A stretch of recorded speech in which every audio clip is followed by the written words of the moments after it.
اور جو ایک بہت برا کام ہے کہ جس سے بچنا ہوگا، اور یہ ذمہ داری ہے خود علماء کی کہ اس کی جانب توجہ دلائیں، اور جو بہت برا کام ہوگا اور ہو سکتا ہے اور اسے کنٹرول کرنا چاہیے، وہ ہے ائمہ کے نام سے محافل میں مکس گیدرنگ اور بے پردگی، چاہے کسی کو اچھا لگے چاہے برا لگے۔ یہ جو سلسلہ اس وقت بالکل انٹرنیشنل لیول پہ ہو رہا ہے کہ مکس گیدرنگ کر دی جاتی ہے رجب کی نظر و نیاز میں، اس سے کہیں زیادہ ثواب ہے کہ ایسا نہ کریں۔ $150 جو ہے وہ انڈیا پاکستان بھیجنے بجائے 2-4 ہزار کی نیاز کر کے نامحرموں کو محرموں کو سامنے لانا، اس سے زیادہ بڑا گناہ جو ہے وہ کیا ہے؟ اہل بیت کے کلچر کی، اہل بیت کے نام سے منعقد تقریب میں، یعنی نظر و نیاز میں اور مجلس میں اہل بیت کی مخالفت، اہل بیت کے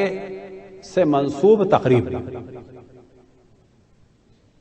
اور اگر اس پہ بریک نہیں لگایا گیا تو یہ بے پردگی ابھی نظر و نیاز سے شروع ہوئی ہے، بعض جگہ مجالس میں بھی شروع ہو چکی ہے، آپ کو تعجب ہوگا۔ ہاں، اب اگر پردے میں لوگ ہیں، ایک جانب خواتین ہیں ایک جانب مرد ہیں، کوئی کسی کا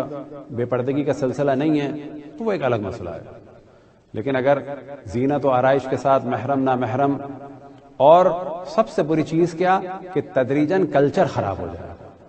پھر جب یہ کلچر خراب ہو جائے گا، اگلی نسلوں میں چیز نارمل ہو جائے گی کہ نہیں، ہم نے تو دیکھا اپنے آباء و اجداد کو یہی کرتے تھے۔ تو اسلام میں سب سے زیادہ تاکید ہے کہ امر بالمعروف کیا جائے، نہی عن المنکر کیا جائے۔ امر بالمعروف اور نہی عن المنکر کے معنی یہی ہیں کہ نیکی کو جاری رکھا جائے اور گناہوں کی مذمت کی جائے، اس کو نارمل نہ ہونے دیا جائے، ٹوکا جائے اسے۔ صلوات پڑھیں پر محمد والے محمد۔ برحمتك يا أرحم الراحمين